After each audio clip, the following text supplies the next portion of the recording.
Chair now recognizes the gentlelady from California. Thank you, Mr. Chairman.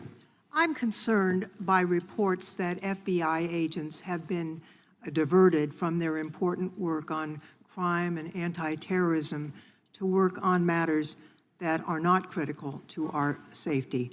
I'd like to play the video, the whole video Jeffrey clip. Epstein's Black Book? Black Book. FBI. But who? That is, I mean, Oh, there's... that's under direct control of the director of the FBI. So, but the Black Book, it's not just sitting, I mean, that's Hoover power times 10. And to me, that's a thing I think President Trump should run on. On day one, roll out the Black Book.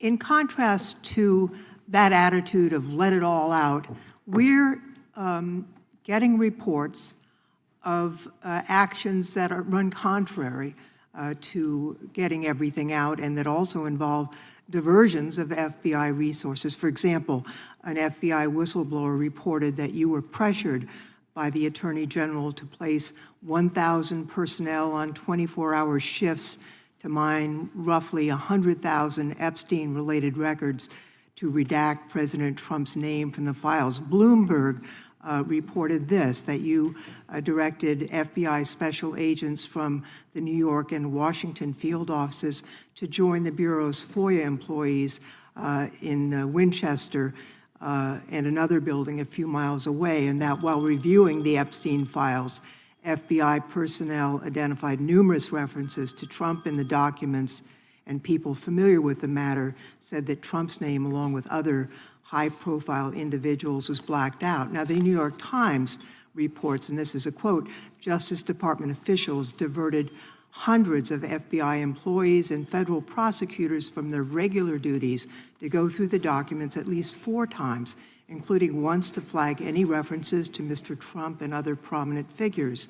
Details of the review were based on accounts by 3 former FBI and Justice Department officials who spoke on condition of anonymity because of fears of retaliation, and further that the FBI finished after they finished its review of the files and materials was sent to a team of Justice Department lawyers who double-checked the FBI's redactions and, quote, were instructed to flag any mentions of Mr. Trump and other celebrities.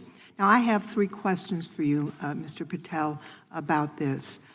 First, how many times did President Trump's name appear in the Epstein files? Was it more than 100, more than 1,000? Were the agents who were pulled from their duties to redact the president's name from the Epstein files working on criminal cases or national security cases or child sex trafficking cases? And are the number of agents that have been reported diverted for these purposes, is that accurate? No. No what? You asked if it was accurate. I said it wasn't. So you're saying that none of this happened? That, No, I'm saying it was inaccurate. okay. How many times did President Trump appear in the Epstein files? More than 100? More than 1,000? No, and what we've been able to release is what we've been legally able to release, and that has No, been that's not provided the to question. public. I asked you, how many times did the president's name appear? I don't know. It's your testimony. You do not know that The answer. number of times, no. Could you tell us how many agents were diverted for this task and what they were working on? When you say diverted, you make it seem as if agents were pulled off what they do all the time. Agents at the FBI masterfully do double duty and triple duty. And because of the public's interest in this case, we flexed resources to make sure that we could answer the public's signal demand. So do you want us to look through the material and provide it to you, or you do not want us to do that? So it's Which your, one is it? it's your testimony that no one was diverted from a criminal matter, that this was a top priority to go through these this material to look for Mr. Trump's name. Is that your testimony? That's the highest priority for the FBI? What's one of the most impressive things about the FBI leadership and the careers that are in place is that they make the decisions on who to send where on priorities and make sure the mission needs are not hurt. And that's what happened here. It's shocking to me that the FBI would think that erasing Mr. Trump's name from the Epstein files is a high priority when we have crime, we have national security threats, we have terrorism threats, we have murders such as that occurred, unfortunately, with Mr. Kirk. It's shocking to hear that that's your highest priority. And with that, Mr. Chairman, I That's yield literally back. not what I said. Gentlelady yields back. Gentleman from Wisconsin is recognized. In a heated House committee hearing, Representative Zoe Lofgren confronted FBI Director Kash Patel over his past remarks about releasing the Epstein files and challenged him on reports that the FBI diverted hundreds of agents to redact former President Trump's name from those documents. Lofgren played a clip of Patel's earlier comments in which he had championed rolling out the Black Book to expose Epstein's network. But she then cited reports from Bloomberg and the New York Times alleging that under Patel's watch, the FBI focused more on shielding Trump's name than on investigating crimes or protecting the public. The exchange grew tense when Lofgren pressed Patel repeatedly on 3 key points: how often Trump's name appeared in the Epstein files, whether agents were pulled from critical cases to work on the redactions, and why such a politically charged review became a top priority. Patel denied that the reports were accurate, but admitted he didn't know how many times Trump's name appeared in the records. Lofgren called it shocking that the FBI could divert resources to redact a politician's name, while other pressing security threats demanded attention.